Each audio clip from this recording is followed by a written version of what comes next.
Imaginen, imaginen por un segundo que pierden a su único hijo. Una tragedia absoluta. El dolor es tan aplastante, o sea, tan insoportable, que su mente simplemente se quiebra. Claro. Y en medio de esa desesperación total, deciden usar absolutamente toda su brillantez científica para construir un clon. Un clon mecánico, sí. Exacto, un clon mecánico perfecto de él. Pero, y aquí viene lo fuerte, cuando finalmente lo encienden, cuando ven esta máquina de titanio intentando imitar las sonrisas de su hijo muerto, la realidad los golpea. Se dan cuenta del error. Se dan cuenta del error espantoso que acaban de cometer.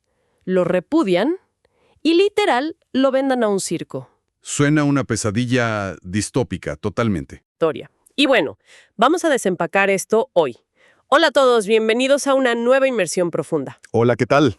Antes de empezar con todo este análisis, los invitamos a suscribirse, dejar sus reacciones en los videos del canal y, muy importante, apoyar la liga que dejamos en el primer comentario para que podamos seguir con este proyecto. Sí, por favor, dense una vuelta por la liga. Y regresando al tema, es genuinamente perturbador pensar que de una premisa tan devastadora, tan cargada de luto y de rechazo parental, haya nacido gran parte de la industria de la animación japonesa tal y como la conocemos. O sea, es que es una locura. Y por eso el material que tenemos hoy es tan fascinante. Porque hoy no vamos a hacer un simple, digamos, un viaje nostálgico recordando las caricaturas que veíamos en la infancia. Para nada. Vamos a explorar cómo Astro Boy nunca fue una historia fija. No es este cuento tallado en piedra sobre un niño robot que salva el día y ya. Definitivamente no. Lo que se revela al analizar su evolución histórica y revisando todas estas fuentes es que estamos ante un verdadero mito moderno. Ajá. Es un relato que se reescribe constantemente, mutando según las ansiedades de cada época.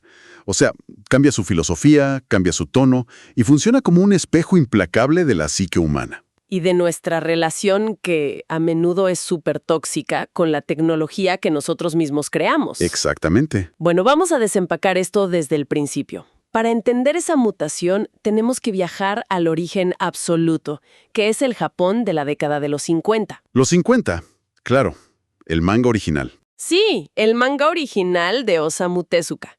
Y yo, siempre he tenido la idea de que el Dr. Tenma, el creador, es simplemente el antagonista. El típico villano. Exacto, el típico científico loco que abandona su creación solo por ser de metal. Y reducir a Tenma a un villano de manual es un error súper común, pero ignora por completo cómo funcionaba la mente de Tezuka. ¿A qué te refieres? Pues él operaba casi como un director de cine trabajando sobre papel. No le temblaba el pulso para cambiar el tono de la obra sobre la marcha, de un episodio a otro. Ya. Y por eso, en el manga original, Tenma no es una figura unidimensional de maldad. Es una representación tremendamente inestable del ser humano enfrentándose al duelo. Espera, a ver, ¿entonces no lo odias simplemente por ser un robot que no puede crecer físicamente? A ver, el rechazo nace de la incapacidad de Astro para madurar como un niño biológico. Sí, eso está ahí. Pero la reacción de Tenma fluctúa muchísimo. ¿Fluctúa cómo? En algunos episodios es muy cruel, en otros sus acciones son completamente ambiguas e incluso hay momentos donde la culpa lo consume y busca, digamos, regresar a la vida de Astro. ¡Wow! Esa inconsistencia no es mala escritura por parte de Tezuka. Es el reflejo perfecto de una mente rota por la pérdida. Pero aquí hay una contradicción masiva que la verdad me vuela la cabeza. A ver. Si el origen en los años 50 es esta meditación súper dolorosa sobre el luto de un padre inestable, o sea, ¿cómo diablos terminó este personaje convirtiéndose en la mascota oficial, sonriente y colorida del optimismo japonés solo una década después? Es un salto enorme. ¡Gigante! Porque en 1963 llega el primer anime, y es otra cosa completamente distinta. Sí, para entender ese salto hay que entender el mecanismo de supervivencia cultural de esa época. Llegamos a 1963 y la serie animada hace una simplificación brutal del material original. Le quitan el drama. Se lo quitan casi todo. El abandono se suaviza un montón y la crudeza emocional desaparece casi por completo. O sea, es como agarrar un drama independiente súper oscuro sobre la muerte y editarlo frenéticamente para convertirlo en una película de superhéroes de verano porque, pues, el público necesitaba un respiro. Exactamente esa es la vibra. A Astro lo vuelven un héroe clásico. casi como en Superman de hojalata. Literal, sin ese conflicto interno constante, solo volando, salvando gente y derrotando a los malos. Y la ciencia, la tecnología, se muestra de una manera abrumadoramente positiva. Y esto me lleva a preguntarte algo clave. ¿Qué nos dice el hecho de que, como sociedad, literalmente borráramos el trauma emocional de la historia para poder celebrar el progreso tecnológico? Es una gran pregunta. Y la respuesta está 100% en el contexto del Japón de la posguerra. En 1963, estaban a punto de organizar los Juegos Olímpicos de Tokio. Estaban en pleno boom. Estaban en medio de un milagro económico sin precedentes. La sociedad simplemente no podía permitirse el lujo de la introspección dolorosa. Claro, entiendo por dónde vas. Es como si la sociedad entera estuviera usando a este personaje para automedicarse, ¿no? Exacto. Tuvieron suficiente destrucción real con la guerra, las bombas, todo eso. No querían llegar a casa a encender la televisión y ver a un hombre llorando la muerte de su hijo. Querían que les vendieran la utopía. Necesitaban esperanza pura y dura, creer ciegamente que la tecnología iba a ser su herramienta de salvación. El motor de su progreso. Sí, y no la misma fuerza que unas décadas atrás había traído el apocalipsis a sus ciudades. Entonces, Astro Boy se convirtió en el rostro exacto de ese optimismo desesperado. Tiene muchísimo sentido, como un mecanismo de defensa colectiva. Pero claro, y aquí es donde la historia da un giro. Ninguna sociedad puede vivir en negación optimista para siempre. Tarde o temprano la realidad te alcanza. Exacto. La luna de miel con la tecnología inevitablemente se acaba. Y aquí es donde la línea de tiempo se pone realmente tensa, porque damos un salto a la década de los 80s y luego a la versión animada del 2003. Ahí, el tono da un giro de 180 grados. Totalmente. El péndulo oscila violentamente hacia la oscuridad otra vez. Pero, y esto es lo interesante, con ansiedades nuevas. Ajá. La madurez social y el paso del tiempo obligan a los creadores a reintroducir la complejidad moral. La serie de 1980 ya no trata solo sobre las maravillas de la ciencia. ¿De qué trata entonces? Pone un énfasis gigantesco en la discriminación sistémica. En esta versión, los robots son tratados literalmente como ciudadanos de segunda clase. ¡Wow! Es un reflejo clarísimo de los movimientos por los derechos civiles y todas esas tensiones sociopolíticas de la época, pero llevado al mundo de la ciencia ficción. Así es. Y Tenma deja de ser esa figura suavizada y amigable de los 60 para volver a ser un personaje genuinamente trágico. ¿Y Astro siente ese rechazo? Lo siente y lo sufre. La segregación se vuelve mucho más aguda en su entorno. Y bueno, aquí es donde se pone realmente interesante la cosa, porque si los 80s introducen la segregación, la versión del año 2003 hace algo a nivel estructural que me parece infinitamente más devastador. Cambian la base del conflicto. Cambian por completo el conflicto psicológico de Astro. Ya no es solo una máquina enfrentando un mundo lleno de prejuicios. En 2003 se enfatiza de manera brutal que él es un, cito textualmente de las notas, un reemplazo imperfecto. Y la clave absoluta de esa época es la autoconciencia. Exactamente. Astro sabe que fue construido para llenar el hueco de un niño muerto. Sí. Detengámonos ahí un segundo, porque cargar con ese conocimiento es escalofriante. O sea, una cosa es que la sociedad te rechace por ser diferente. No, Sí, que ya es duro. que ya es durísimo. Pero otra muy distinta y 1000 veces peor es saber que tu propia existencia es un fracaso desde el diseño. Uf, sí. Es despertar, abrir los ojos y saber tipo, fui creado milimétricamente para ser alguien más y fracasé en el intento. Es cargar con una expectativa imposible de cumplir. Jamás va a ser el hijo original. Ahora, hay quienes podrían argumentar viendo esto desde afuera que los creadores de esta versión simplemente querían inyectar melodrama barato para captar a la audiencia adolescente de esa época, de principios de los 2000. Hacer al robot trágico y oscuro para vender más mercancía, claro. Podría parecer un truco fácil. El clásico tropo del héroe atormentado. Sí, súper típico de los 2000. Podría parecerlo, sí, pero va mucho más allá de una cática comercial. Pensemos en las ansiedades reales de esa década en particular. Estábamos en el pico de los debates sobre la clonación. La oveja Dolly y todo eso. Exacto. Los avances en el genoma humano, los albores de la inteligencia artificial compleja, el mundo entero estaba debatiendo la bioética. Claro.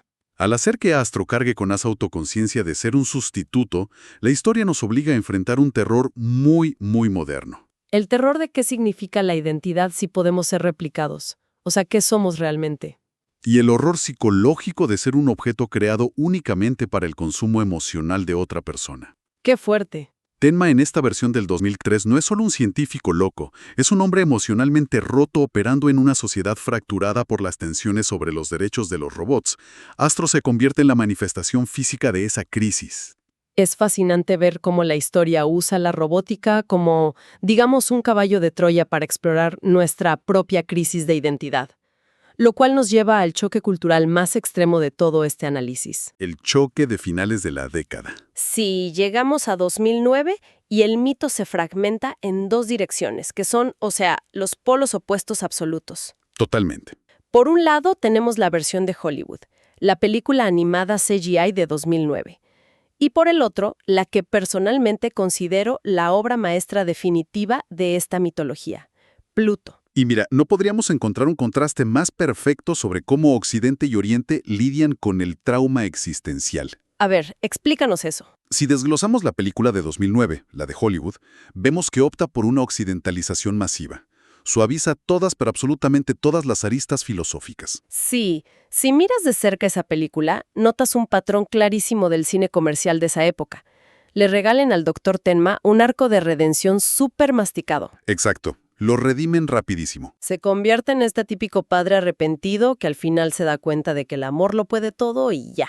Se pierde muchísima complejidad.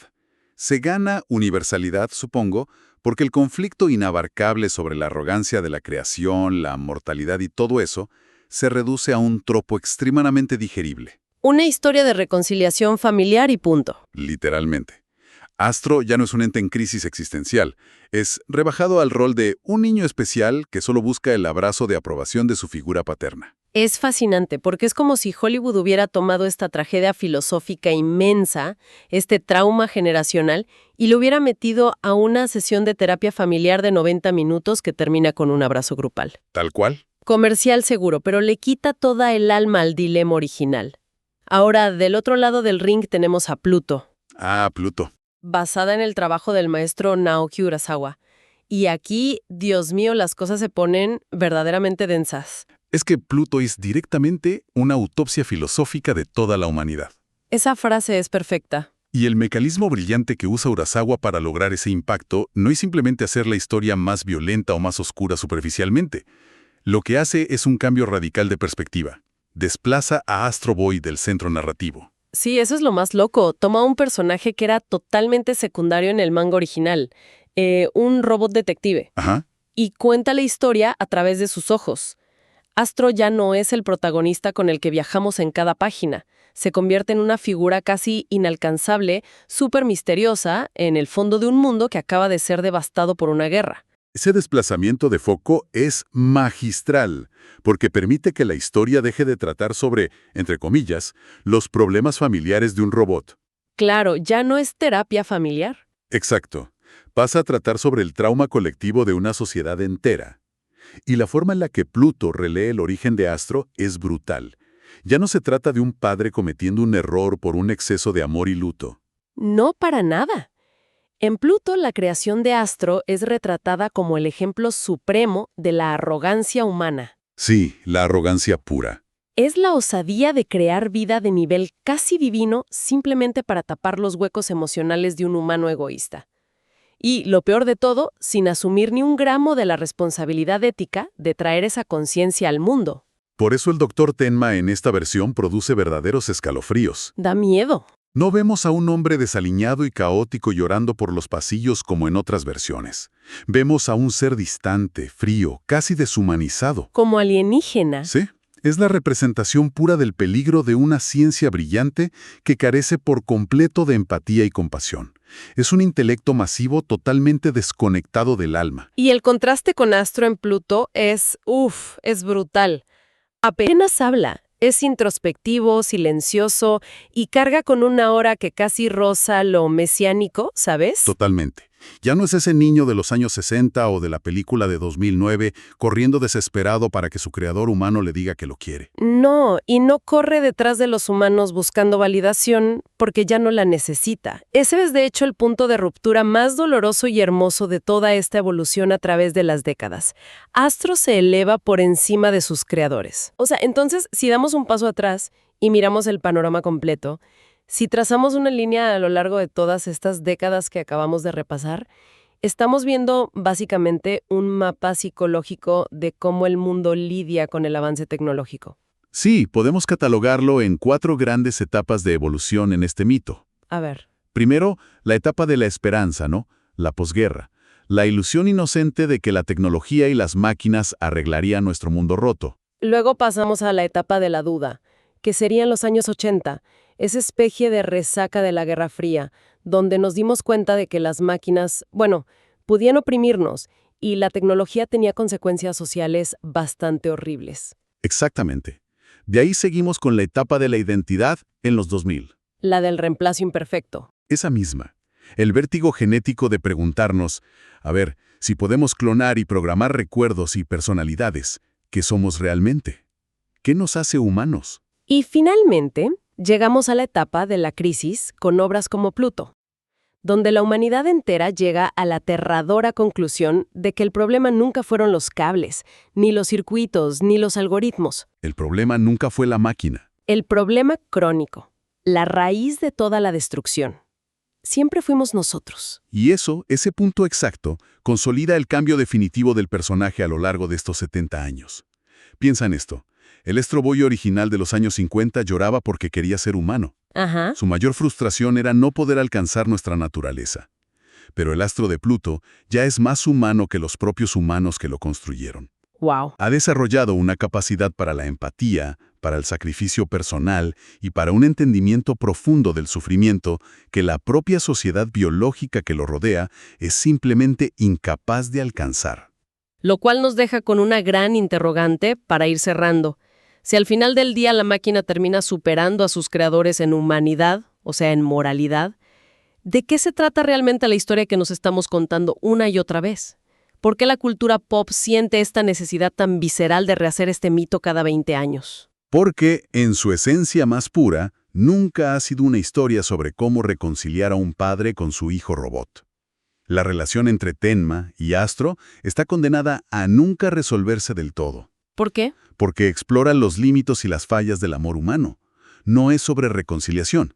Cada era, con sus propios miedos tecnológicos, vuelve a este mito para intentar responder a la misma pregunta inquietante. ¿Qué pasa cuando intentamos crear vida sin entender lo que significa amar? Exacto. ¿Qué sucede cuando jugamos a ser dioses?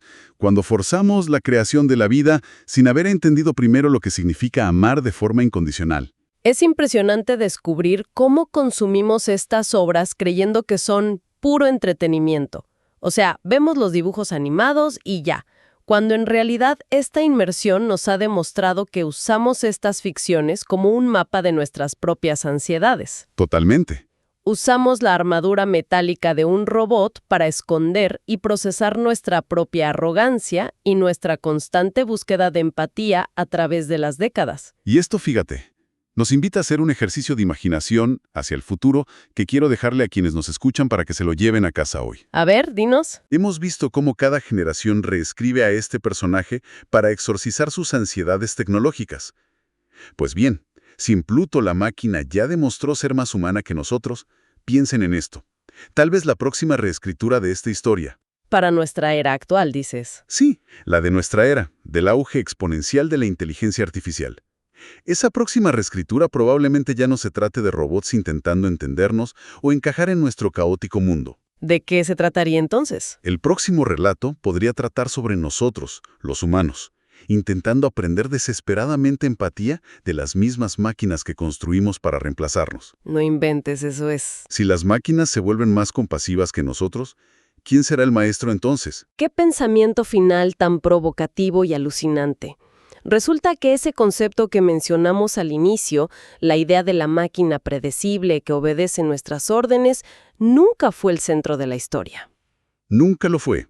Todo este tiempo, la humanidad solo ha estado intentando esculpir su propio reflejo en acero y titanio, cerrando los ojos muy fuerte y, pues, esperando no asustarse demasiado con el monstruo que devuelve la mirada. Ha sido una exploración verdaderamente profunda y fascinante. Agradecemos enormemente a toda la audiencia por acompañarnos hoy a desenredar esta mitología. Muchas gracias a todos por escuchar. Y recuerden, por favor, apoyar este proyecto visitando la liga del primer comentario, suscribiéndose y dejando sus reacciones en el canal. Nos escuchamos en nuestro próximo análisis a fondo.